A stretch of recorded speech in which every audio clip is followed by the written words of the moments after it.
Today we have the 2019 Audi A5. This vehicle has done just over 54,000 miles. It has a manual transmission and a petrol fuel type.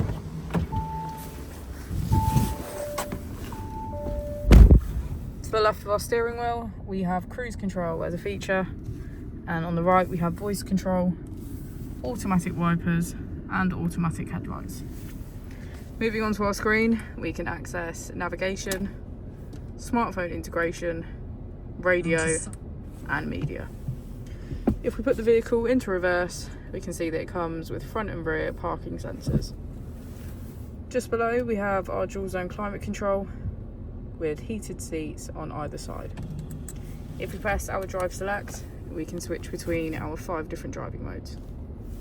As we go into the back of the vehicle, we can see that all of our seats have a black leather trim.